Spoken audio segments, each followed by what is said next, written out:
Hi guys, welcome to Keerthi kitchen. ಇವತ್ತಿನ ವಿಡಿಯೋದಲ್ಲಿ ನಾವು ಎಗ್ ಮಸಾಲ ಮಾಡೋದು ಹೇಗೆ ಅಂತ ನೋಡ್ಕೊಳ್ಳೋಣ.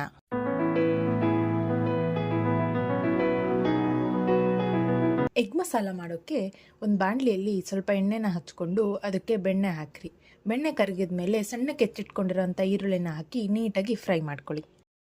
ಈರುಳ್ಳಿ ಸ್ವಲ್ಪ ಕಲರ್ ಚೇಂಜ್ ಆದಮೇಲೆ ಅದಕ್ಕೆ ಟೊಮೆಟೊನ ಹಾಕಿ ನೀಟಾಗಿ ಮಿಕ್ಸ್ ಮಾಡ್ಕೊಳ್ಳಿ. ಈಗ ಇದಕ್ಕೆ ಸ್ವಲ್ಪ ಉಪ್ಪನ್ನ ಹಾಕ್ಕೊಂಡು ಟೊಮೆಟೊ ಫುಲ್ ಸ್ಮ್ಯಾಶ್ ಆಗೋವರೆಗೂ ಬೇಯಿಸ್ಕೊಳ್ಳಿ.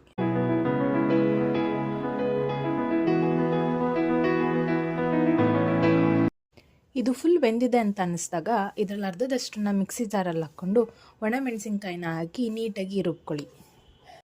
ಈಗ ಮಿಕ್ಸಿ ಮಾಡ್ಕೊಂಡಿರೋಂಥ ಪೇಸ್ಟ್ನ ಉಳಿದಿರೋ ಟೊಮೆಟೊ ಈರುಳ್ಳಿಗೆ ಹಾಕಿ ನೀಟಾಗಿ ಫ್ರೈ ಮಾಡ್ಕೊಳ್ಳಿ.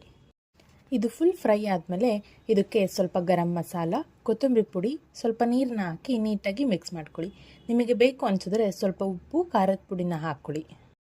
ಇದು ಕುದಿಯೋಕ್ಕೆ ಸ್ಟಾರ್ಟ್ ಆದಮೇಲೆ ಇದಕ್ಕೆ ಸ್ವಲ್ಪ ಕಸ್ತೂರಿ ಮೆಥಿನ ಹಾಕಿ ನೀಟಾಗಿ ಮಿಕ್ಸ್ ಮಾಡ್ಕೊಳ್ಳಿ.